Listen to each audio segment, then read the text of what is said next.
When I heard the amount from my brother's mouth, I couldn't help but laugh. What was that again? How much is the wedding going to cost? $55,000. No more, no less. Lily calculated everything for us. That includes the flowers, catering, and the venue deposit. Sitting in front of me with his arms arrogantly crossed was my younger brother, Brandon, 10 years younger than me. A lost soul at just 22. Next to him sat his fiancée, Lily, with a composed expression. She looked to be about my age, maybe a bit older. Lily tilted her wine glass slightly and said, "Well, we're family, right? Of course, we're supposed to support each other." "I see. So, you want me to pay? $55,000? Yeah. Erica, you already inherited Mom's house, didn't you? So we figured it's only fair we get a share too. I mean, the wedding cost could easily come out of that, right? Or wait, are you seriously thinking that house is all yours? Even though nobody's living there right now?" Brandon said this with a smug grin, and I stared straight at him. True, the house I inherited from Mom was unoccupied. I was planning to move into it when my apartment lease was up. In that case, I'll pay up to $10,000. The rest is on you too. What? That's it? That's nothing. Maybe you'll understand the weight of nothing once you start actually working for it. I didn't say it out loud, but my heart had already gone cold. Brandon is the baby of the family. Especially adored by our mother, he was raised like a little prince. But the truth is, I was the one who took care of him the most. How to mix his formula, how to change his diapers, how to read him picture books. Maybe I wasn't just a big sister. I was more like a little mom to him. And that's exactly why. When Brandon, still not fully grown up, reached for Mom's inheritance saying, "We're family," so of course, some part of me wanted to cry. The Brandon I once knew was gone. My name is Erica Bloom. I'm 32 years old. I live with my lawyer husband and our young daughter in a suburban town on the west coast of the U.S. I didn't go to law school myself, but I work in my husband's law office as a secretary. My mother passed away 6 months ago. When it comes to inheritance, everything depends on wills and trusts. After I became the trustee, Brandon and Lily, in a way, started showing their true colors. That day, I was at home with my husband and daughter. My daughter was struggling with some homework from her tutoring class, and I was sitting beside her, looking over her notebook, offering suggestions like, "Why don't you try it this way?" My husband was in the kitchen preparing dinner.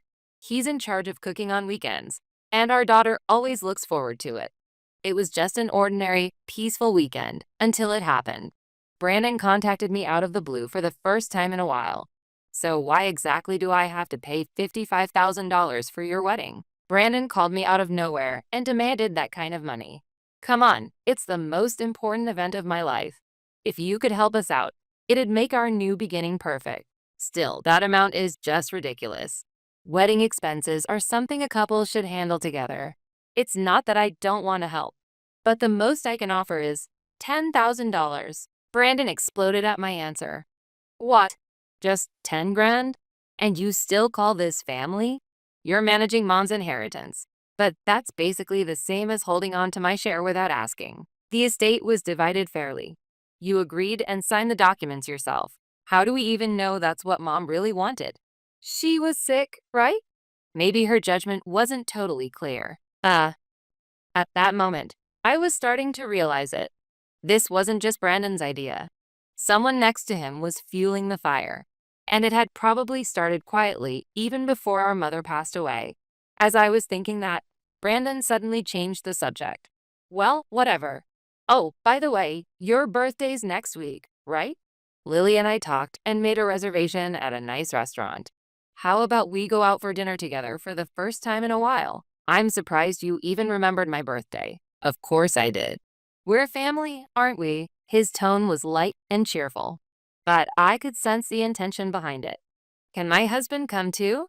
"What? Oh yeah, sure. Of course." On the day of the dinner, my husband and I headed to the designated restaurant. We were led to a semi-private space divided by a partition. Inside, Brandon and his fiancée Lily were already seated. "Hey, happy birthday." Brandon raised his glass for a toast. "Thanks, but this place is kind of oddly designed. I thought it was supposed to be a private room. But someone's sitting over there, aren't they?" I glanced beyond the divider. At the table were three unfamiliar people in suits. Even though it was a restaurant, they weren't eating. Instead, documents and files were spread out on the table. Don't worry about it. It's quiet here, so I guess some people use it for business meetings. Brandon smiled and held out his wine glass. Lily added with a bright smile. Today is a celebration. Let's try to enjoy ourselves, shall we? Although we sat down for now, the atmosphere felt awkward. Despite the small talk, Brandon and Lily were clearly restless. They kept exchanging glances, looking like they were anxiously waiting for something. At that moment, Brandon brought it up.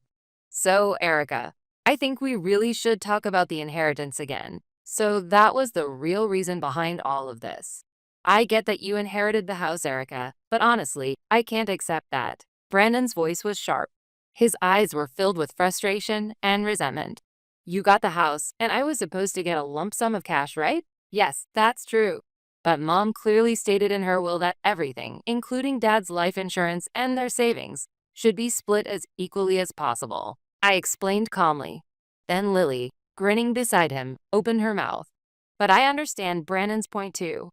That house is really nice. It should be worth a fortune. Shouldn't you reconsider how it's divided? No one's even living there now, right? That just makes it more of a waste. Brandon's face brightened for a moment at Lily's words, but it was the kind of confidence that felt like they were trying to manipulate us. Exactly, Lily gets it. That's what I've been saying. Let's just sell the house and split the money 50-50. That way, I'll actually have some freedom. I mean, that little bit of cash is completely unfair. I was stunned.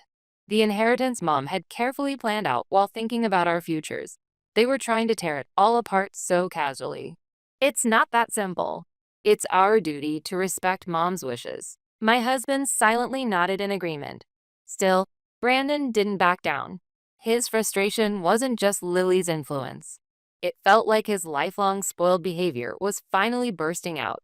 As I considered how to respond, Brandon gave a quick glance toward the other side of the partition. The three people in suits stood up and began walking toward our table. These are my lawyers. I invited them today so we could keep the discussion smooth. Lily swiftly pulled out an envelope and placed it in front of me. Erica, would you mind signing this, please? It's a delegation agreement to transfer your family assets into a new trust. Of course, your brother has legal rights as well, and this would reduce the burden on you. I frowned. Wait a second. Are you asking me to give up control of the assets? No, it's simply a delegation of management authority. Lily continued with a smile. Brandon will be the trustee of the new trust, and I'll be his co-trustee to assist him. This was clearly absurd. There was no way I was signing anything like that. Just then, my husband, who had been silently scanning the documents the whole time, finally spoke. I see. So this is coercion of asset transfer disguised as a birthday celebration. Lily and Brandon froze. What are you saying? And who are you to even say that? I'm Erica's husband, and I'm also a lawyer. What? I briefly looked over this agreement. It's a document that pretends to be a delegation contract, but it's actually a clear transfer of ownership. The fact that Lily, the fiancée, is listed as co-trustee makes this a glaring conflict of interest. His tone was calm, but unrelenting. If Erica were to sign this, it could potentially constitute criminal coercion or even fraud. And just so you know, everything in this conversation has been recorded from earlier. At that, my husband calmly pulled a small voice recorder from the inner pocket of his suit and placed it on the table. Deep! A red light blinked, signaling that recording had started. Lily's face twisted when she saw it. Brandon muttered, "Huh?" and then fell silent. One of the suited lawyers began to move nervously as if preparing to leave. This is not the situation we anticipated. Please excuse me for today. I should be going as well. The three lawyers stood up and left one by one, as if fleeing the scene. Wait, hold on. Brandon raised his voice in a panic. That the tide had already turned. They had underestimated me, assuming I was an easy-to-manipulate older sister. They knew nothing of who I truly was. Now then, are you ready to continue this discussion in a formal setting? As I gently set my wine glass back on the table, I could see the blood draining from Brandon's face. His expression no longer reflected that of a celebration. There may be things too difficult to discuss here. Fortunately, my law office is just a short walk from this restaurant. Would you be willing to join us there? As my husband stood up and spoke quietly, Lily turned pale, and Brandon looked around nervously, as if searching for an escape route. Several minutes later, we were inside an office just 3 minutes walk from the restaurant. The reception room was simple and calm. File cabinets lined the wall, and a few documents were already arranged on the table. Brandon and Lily sat side by side on the sofa, while my husband and I took our seats on the opposite side. A few documents lay on the table, and on top of them, the voice recorder continued to blink its red light steadily. So, what exactly are we doing here? Lily spoke with a smile, trying to hide her unease, but my husband didn't respond. Instead, he placed a thick file in front of him and slowly opened it. Would you take a look at this, please? He pulled out a portion of the report and handed it toward Brandon. This is a private investigator's report, commissioned during her lifetime by the late Violet Moore, your mother. Private investigator? Brandon furrowed his brow, and Lily's eyes widened. The subject of the investigation is you, Lily. This report contains a detailed record of your behavior toward Erica's mother. My husband began reading aloud. Lily visited multiple neighbors of the target, asking questions such as, has Mrs. Moore been acting a little strange lately? In a way that caused concern. The subject attempted to gather information about the target's financial situation using a false identity. History confirms previous contact with other elderly women of means in similar fashion. Lily's lips trembled. Wait a second, you can't talk your way out of this. For the first time, I cut in with a cold voice. My mother felt something was off about you from the beginning. You showed up claiming to be her son's girlfriend, yet you knew too much about her health and finances. She confided in me at first, but with no concrete proof. She hired a private investigator herself. I took an envelope out of my bag. It was another set of documents my mother had entrusted to me. And what I pulled out was a draft application for a guardianship arrangement written by Lily. The date was from a time when my mother was still alive. You were preparing to file for a voluntary guardianship by asserting that my mother was mentally unstable. In other words, you were trying to invalidate her will and financial authority and make yourself her legal proxy, giving you direct control over her assets. Lily was speechless. Her hands were clenched tightly on her knees. This is unbelievable, Brandon whispered quietly.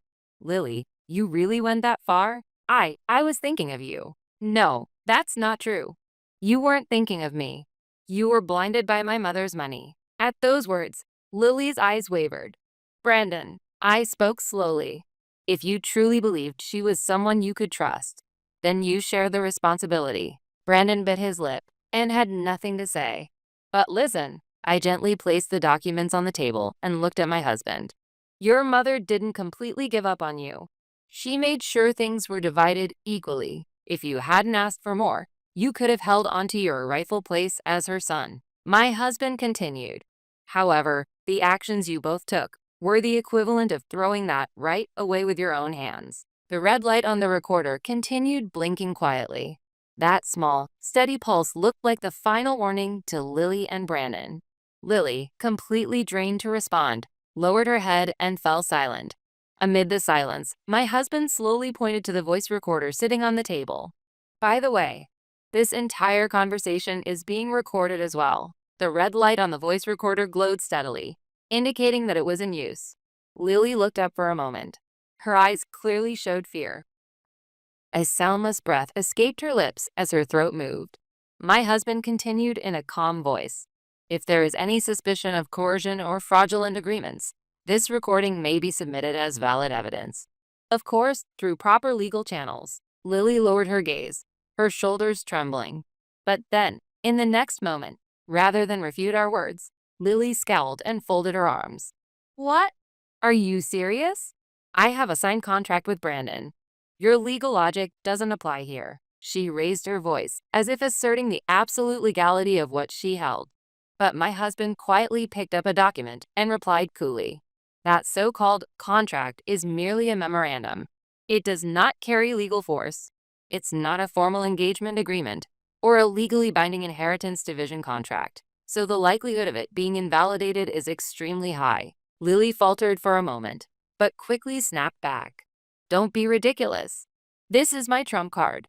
If you think I'm going to lose to you, you're dead wrong. I'm not giving up. With that, she turned on her heel and stormed toward the door. Bang! The door slammed violently behind her. What a storm of a woman! My husband let out a small sigh and began to tidy up the documents on the table. After Lily's outburst and departure, Brandon remained slouched in his chair, looking utterly drained. Given how thoroughly she was exposed, that reaction was expected. But we still can't let our guard down. I nodded firmly. This wasn't over yet. Brandon, I'm sorry, but from here, we need to have a family discussion. Would you mind staying a little longer? As my husband spoke, he switched off the voice recorder. The red light indicating it was recording turned off. I'll talk to Lily properly. But why was I so blindly following someone like her? Brandon muttered, his voice hoarse and distant. The arrogance he'd shown up to that point had vanished. With his shoulders slumped, he looked like a lost child. Even realizing that is a step forward, I said quietly, "But what you did to Mom, and to me, that doesn't disappear." Brandon kept his head down, biting his lip. "Do you think Mom always believed in me?" I said nothing for a moment. Then I let out a small sigh and pulled an envelope from my bag. "This is a letter Mom wrote for you before she passed. I wasn't sure if I should give it to you, but I think you're ready now." I placed the envelope on the table. She truly believed that you could change, right up to the end. That's why she divided the inheritance equally. But giving the same amount of money and giving the same level of trust, they're not the same thing. Brandon stared at the envelope without saying a word. He reached for it, pulled back, and reached again. That hesitation reflected his inner turmoil. I've been such an idiot. At those words, I narrowed my eyes just a little. You were an idiot, but it's not too late. My husband then spoke in my place. What matters now is what you choose to do going forward. Brandon gave a deep nod. I'll settle things with Lily too. I don't want to add to my debts anymore. I couldn't face Mom or you, Erica. I don't care what you think of my face. Just stop trampling on what Mom believed in. I stood up and gently placed my hand next to the envelope. Stop using, because you're my sister, as an excuse to depend on me. That ends here. Brandon gave a small but definite nod. Well then, it wouldn't be any fun if we just let this slide. How about we take a little counteraction? My husband turned to me with a question, looking almost cheerful. Of course. I'm not planning on losing either. What about you, Brandon? There was a short pause before Brandon looked up, his face stiff. What? He slowly let out a breath and spoke as if he had made up his mind. Okay, I'll do it too. I'm not letting her get away with everything. We all nodded to each other. This battle wasn't over. In fact, it was just getting started. A few days later, in a glamorous hotel banquet hall, friends and family gathered to celebrate Brandon and Lily. Lily wore a beautiful dress, greeting the guests with a confident smile. She looked radiant, as if nothing had happened at the law office the other day. My husband and I arrived at the venue together. We had purposely chosen not to cancel this wedding reception. It was the perfect place to expose what she had done. If we simply let it end here, Lily would just move on and deceive someone else. So we decided to confront her with the truth right there and then. With quiet resolve in my chest, I sat down. The MC stood on the stage and announced, "Now, let's hear a few words from the bride and groom." Lily stood up with a smile, took Brandon's hand, and started walking toward the mic. It was at that very moment. Before that, may I say just a few words? I rose quietly and took the mic. A murmur spread through the room. Everyone, thank you for coming today. I'm sorry to bring this up at such a joyful occasion, but please allow me a moment to speak. Next to me, my husband quietly pulled a voice recorder from his bag and placed it on the table. The glowing green play button looked ready to summon the voices of the past. It was the audio we recorded during that birthday dinner. Everything had led to this moment. A few days ago, I was invited by Brandon and Lily to a restaurant under the pretense of a birthday celebration. But there, I was pressured, accompanied by 3 lawyers, to sign over the rights to the house and assets I inherited from my mother. The quiet murmur in the room grew louder. Guests began glancing at one another. Just in case, my husband and I recorded the conversation. I'd like to share a small portion of it with all of you. My husband pressed a button, and Lily's voice echoed throughout the hall. Erica, if you just sign right now, everything will be taken care of. Leave the estate management to us. This is a family agreement, right? Brandon understands too, doesn't he? Don't worry, she's a pushover. She won't resist. The moment everyone recognized it was Lily's voice, the atmosphere in the room froze. Furthermore, my mother had hired a private investigator before she passed. The investigator gathered evidence that Lily had been asking neighbors about my mother's mental health and financial situation. I handed one of the documents my husband was holding toward Lily. Her face turned pale in an instant. This is her true motive. This marriage was not built on love or trust. It was a calculated plan to seize assets. Wait, that's a misunderstanding, Lily shouted. Brandon, please, believe me. I really. But before she could finish, Brandon stepped forward. It's enough. After hearing everything, I finally woke up. I was a fool to do what you told me and try to deceive my sister. I can't betray Erica anymore. Brandon, what are you saying? I'm calling off the wedding. It ends here. Lily's face twisted into a deranged smile. Don't be ridiculous. This is all just an act. You're all in on this together, trying to ruin me, aren't you? Who would believe this farce? Everyone's watching this farce right now, along with the recordings and evidence. My husband's calm voice echoed heavily across the hall. And then Lily, receiving no support from anyone, stumbled backward, knocking over her chair, and fled the room. No one followed her. In the silence that returned to the hall, I took a deep breath. We had prepared ourselves for this moment. Finally, everything was over. Brandon, left behind in the wedding hall, took the mic with a solemn expression. Lily was gone, but he did not run away. Everyone, I'm truly sorry. He said it sincerely, no longer carrying any of his previous irresponsibility or superficial charm. I did terrible things to Erica, just following Lily's lead. Trying to use my family for money was disgraceful and shameful. The room remained quiet, but no one laughed at him. But from now on, I'll live properly. I'll get a steady job, and I won't let anyone control me again. Erica, again, I'm really sorry. At those words, I gave a slight nod and narrowed my eyes gently. The atmosphere in the hall softened. Sensing the change, the MC shifted the tone. Now then, though the bride is unfortunately absent, we'd like to invite a few words from the groom and his family. I took the microphone once more, smiling gently. Thank you all for coming today.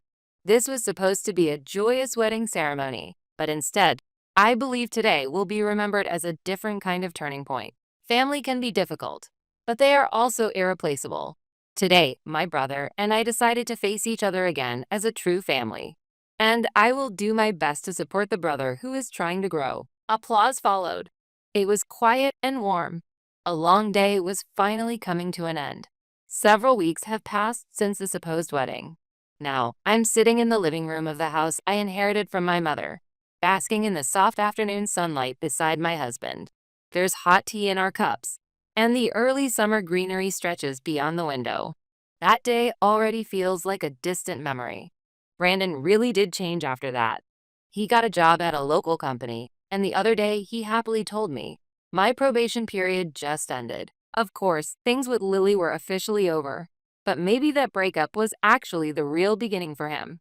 Thanks, Erica. I finally feel like I'm really living my life. When Brandon said that on the phone, I felt truly relieved from the bottom of my heart. The inheritance has all been properly distributed now, and everything proceeded fairly and faithfully, just as our mother wished. Part of the trust was donated to a domestic violence support group Mom was involved with, and a small fund was created in her name. I now volunteer with that organization. Once a week, I help answer support calls and coordinate aid. At first, thinking of Mom made it hard to breathe, but now hearing someone say thank you makes me feel like I'm doing something meaningful. One day, while at a cafe after volunteering, I thought I heard my mother's voice. You don't have to overdo it, but your strength might be someone else's light. My mother's true wish was just for us to live decent lives.